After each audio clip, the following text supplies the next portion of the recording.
Hello my dear friends, आज आप past indefinite का इंट्रोगेटिव पढ़ेंगे। मतलब आज पास्ट इंडेफिनिट कंप्लीट हो जाएगा। ये पास्ट इंडेफिनिट का पार्ट 3 है।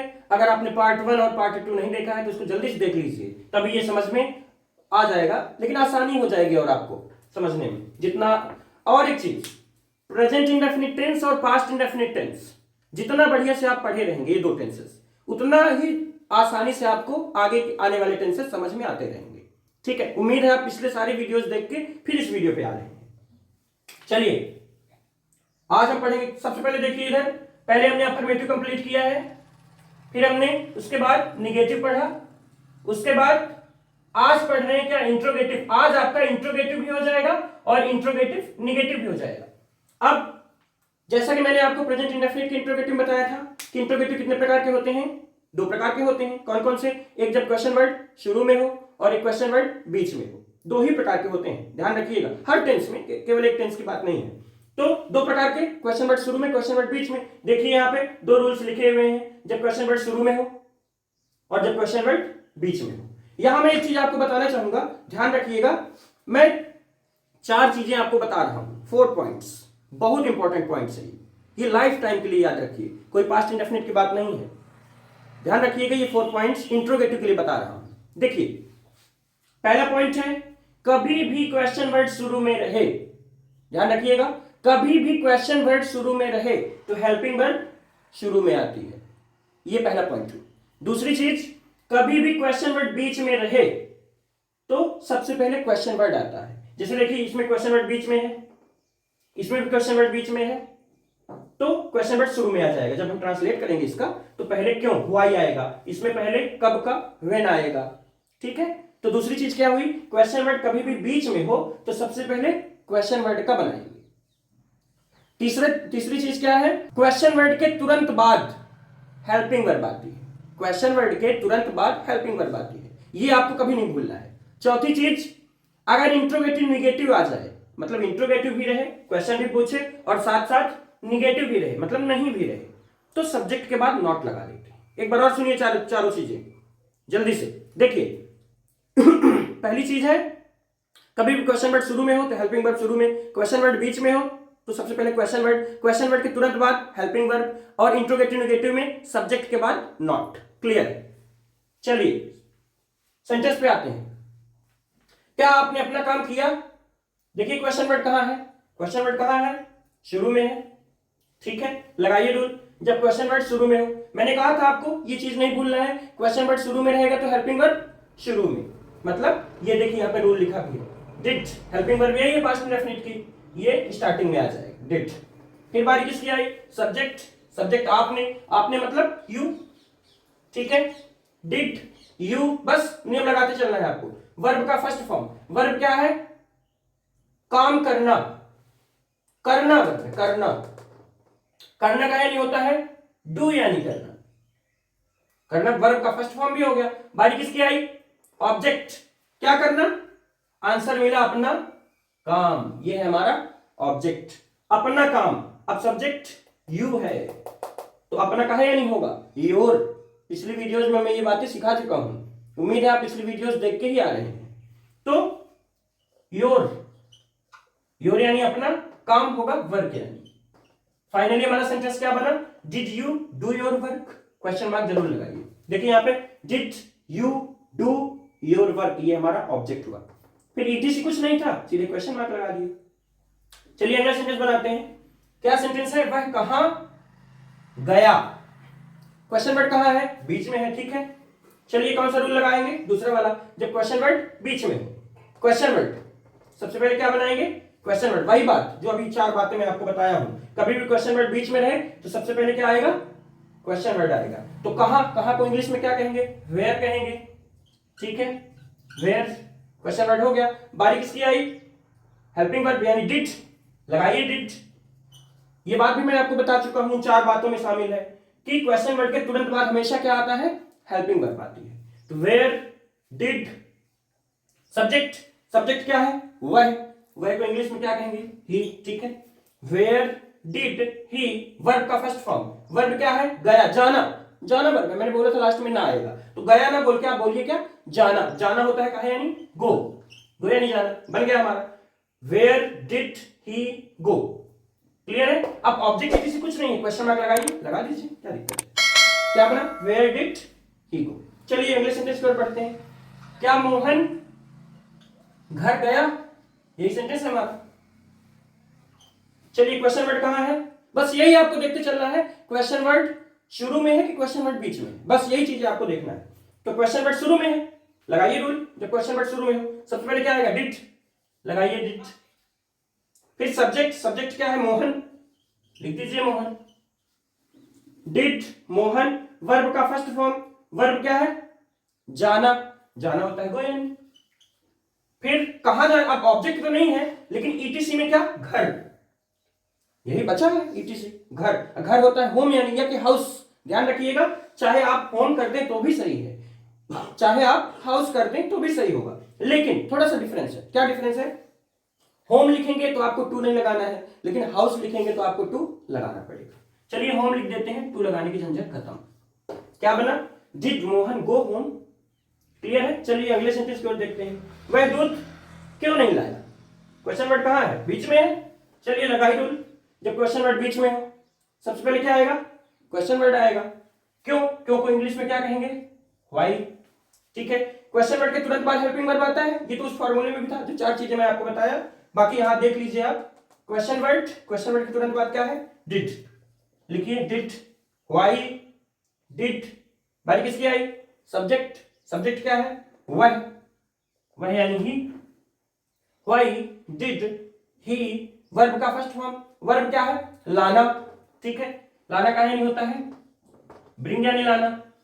व्हाई डिड ही ब्रिंग, अब ऑब्जेक्ट क्या लाना?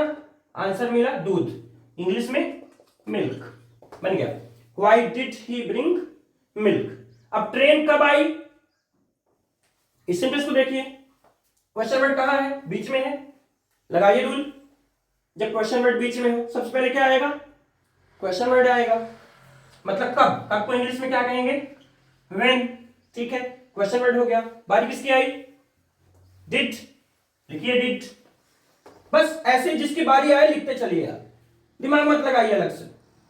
व्हेन डिड, सब्जेक्ट, सब्जेक्ट क्या है? आने वाला कौन? ट्रेन, ट्रेन, तो द ट्रेन, ध्यान रखिएगा, बताया था आपको कॉमन नाउन आ जाएगा तो आप द लगा लीजिए सब्जेक्ट में। When did the train, verb का फर्स्ट फॉर्म, वर्ब क्या है? आना, आना को इंग्लिश में क्या कहेंगे? कम, बन गया आपका व्हेन डिड द ट्रेन कम।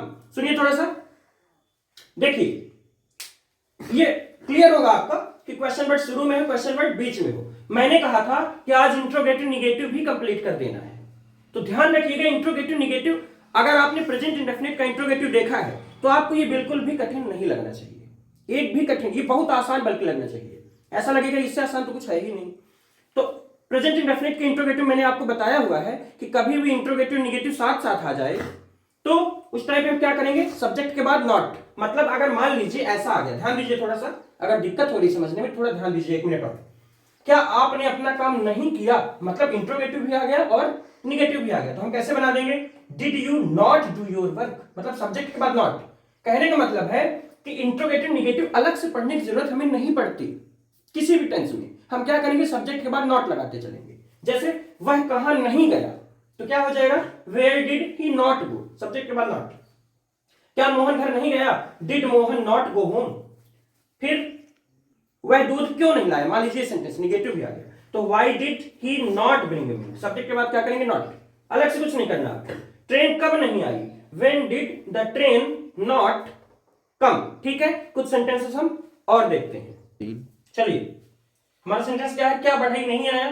चलिए क्वेश्चन वर्ड कहां है? शुरू में है, लगाइए रूल, क्वेश्चन वर्ड शुरू में डिड, डिड, फिर सब्जेक्ट, सब्जेक्ट क्या है? बढ़ई, बढ़ई होता है कारपेंटर यानी द लगा लीजिए, द कारपेंटर, ये स्पेलिंग है कारपेंटर की, CARPENTER। ठीक है, अब देखिए यहां पे क्या बढ़ई नहीं, निगेटिव भी आ गया ना साथ साथ। अभी हमने आपको बताया कि अगर इंट्रोगेटिव निगेटिव साथ साथ आ जाए सब्जेक्ट के बाद नॉट, यही कर लेना, बस सब्जेक्ट के बाद नॉट लगाइए, रूल यही चलेगा, बस सब्जेक्ट के बाद not. Did the carpenter, not भी लग गया सब्जेक्ट के बाद, बारी किसकी आई? वर्ब का फर्स्ट फॉर्म, वर्ब क्या है? आना, आना होता है कम यानी, बन गया did the carpenter not come. अब ऑब्जेक्ट ईटीसी कुछ नहीं है, क्वेश्चन मार्क लगा दीजिए, क्वेश्चन मार्क बन गया, क्या दिक्कत है। चलिए अगला सेंटेंस देखते हैं। कौन आया, कौन आया, ये मैं आपको प्रेजेंट इंडेफिनिट में इंट्रोगेटिव बताया हूं ये चीज कि कभी भी सेंटेंस में कौन आए तो हु को क्या करते हैं, सब्जेक्ट मान लेते हैं। रूल कहां का लगाते हैं, या कि अफर्मेटिव या फिर निगेटिव। इंट्रोगेटिव का रूल लगाएंगे ही नहीं, ये दोनों रूल्स काम नहीं करने वाले, अफर्मेटिव और निगेटिव। अब आपको अगर अफर्मेटिव का रूल पता है, निगेटिव का रूल पता है, तो आप ये कौन वाले सेंटेंसेस बना लेंगे आसानी से। लेकिन अगर आपको नहीं पता है तो दिक्कत हो सकती है, इसलिए जल्दी से कौन वाले सेंटेंसेस देख लीजिए अगर आपने नहीं देखा है तो कौन आया। अब देखिए इसको बनाना है, रूल कहां का लगेगा, मैंने कहा केवल अफर्मेटिव या निगेटिव। अब निगेटिव का रूल कब लगेगा, जब इसमें नहीं भी रहे, जैसे कौन नहीं आया, देखिए यहां पे नहीं है ना, मतलब ये निगेटिव का रूल लगेगा इसमें। कौन आया, इसमें अफर्मेटिव का रूल लगेगा, ठीक है। तो अब अफर्मेटिव का रूल होता क्या है, तो अफर्मेटिव का रूल होता है सब्जेक्ट, फिर वर्ब का सेकंड फॉर्म, फिर ऑब्जेक्ट, फिर ईटीसी। मतलब पास्ट इंडेफिनिट में सेकंड फॉर्म लगता है अफर्मेटिव में। कौन आया, चलिए सबसे पहले क्या, सब्जेक्ट। अब मैंने कहा हु को सब्जेक्ट मान लेते हैं, तो हु को सब्जेक्ट मान लीजिए, लिख दीजिए हु, सब्जेक्ट हो गया। वर्ब का सेकंड फॉर्म, वर्ब क्या है, आना, कम, कम का सेकंड फॉर्म केम, ठीक है, बन गया। ध्यान रखिएगा सेंटेंस इंट्रोगेटिव ही है, भले ही इसमें अफर्मेटिव का रूल लग रहा है। चलिए आगे बढ़ते हैं। कौन नहीं आया, अब बताइए पहले रूल कहां का लगाएंगे, निगेटिव का लगाएंगे क्योंकि इसमें नहीं है, ठीक है। निगेटिव का रूल क्या होता है, सबसे पहले सब्जेक्ट, सब्जेक्ट है हमारा कौन, इसी को सब्जेक्ट मान लेते हैं, ठीक है। मानिए सब्जेक्ट हो गया। बारी किसकी है, डिड, लिखिए डिड, ठीक है। बारी किसकी है, नॉट, नॉट, बस रूल लगाते चलिए, हु डिड नॉट। वर्ब का फर्स्ट फॉर्म, वर्ब क्या है, आना, आना, कम। इस बार केम ना करिएगा, फर्स्ट फॉर्म ही लगाना है क्योंकि निगेटिव का रूल लग रहा है। क्या बना, who did not come, clear है। चलिए अगले सेंटेंस की ओर बढ़ा जाए। क्या सेंटेंस है, 5 बजे कौन आया, फिर से वही कौन, लगाइए हु वाला रूल। अच्छा अफर्मेटिव लगाएंगे निगेटिव का, ठीक है, इसमें नहीं नहीं है मतलब अफर्मेटिव का रूल लगेगा। चलिए अफर्मेटिव का रूल लिखा हुआ है, सब्जेक्ट, सब्जेक्ट है हमारा कौन यानी हु, सब्जेक्ट हो गया। बारी किसके, वर्ब का सेकंड फॉर्म, आना, कम, कम का सेकंड फॉर्म क्या होता है, केम, ठीक है, सब्जेक्ट हो गया, वर्ब का सेकंड फॉर्म हो गया। क्या ऑब्जेक्ट है, कुछ नहीं है, लेकिन ईटीसी है, क्या है, 5 बजे। मैंने आपको पिछली वीडियोस में बताया कभी भी बजे लिखना हो तो उसके पहले क्या लगाना है, एट लगाना है, लगा दीजिए, एट 5 o'clock। क्या बना, हु केम एट 5 o'clock, ठीक है। आज का हमारा लास्ट सेंटेंस क्या है, देखिए सेंटेंस है, यह कुर्सी किसने तोड़ दी। पहले तो ये देखिए क्वेश्चन वर्ड क्या है, इसमें क्वेश्चन वर्ड है किसने। अब आपको लगे किसने का है नहीं होता है भाई, तो ध्यान रखिएगा ये बात, चाहे किसने कहें आप चाहे कौन कहें एक ही बात है, मतलब किसने और कौन ये दोनों बात सेम है। चाहे कहें तो देखो यह कुर्सी किसने तोड़ दी, चाहे ऐसे बोला जाए सेंटेंस, चाहे ऐसे बोल दिया जाए इस सेंटेंस को, यह कुर्सी कौन तोड़ दिया, तो वही बात तो हुई। चाहे आप किसने बोलिए चाहे कौन बोलिए, मतलब रूल हमारा हु वाला ही लगाना है क्योंकि इसमें भी क्वेश्चन वर्ड क्या है, कौन। चलिए अब अफर्मेटिव का रूल लगे कि निगेटिव का, नहीं नहीं है मतलब अफर्मेटिव का रूल लगाएंगे, लगा दीजिए। सबसे पहले सब्जेक्ट, सब्जेक्ट क्या है, यही सब्जेक्ट है, किसने माने कौन, हु को सब्जेक्ट मान लेते हैं, लिखिए हु, सब्जेक्ट हो गया। बारी किसके, वर्ब का सेकंड फॉर्म, तो वर्ब क्या है, तोड़ना, तोड़ना होता है ब्रेक, यानी ब्रेक का सेकंड फॉर्म क्या हो जाएगा, ब्रोक, BROKE। अगर आपको ये बात नहीं पता कि ब्रेक का सेकंड फॉर्म ब्रोक होता है तो आप वर्ब के फॉर्म वाला वीडियो जरूर देख लीजिए, उसमें मैंने कई वर्ब्स कराए हुए हैं। तो हु ब्रोक, बारी किसके, ऑब्जेक्ट, क्या तोड़ना, आंसर मिला यह कुर्सी, तो यह है यानी दिस कुर्सी चेयर।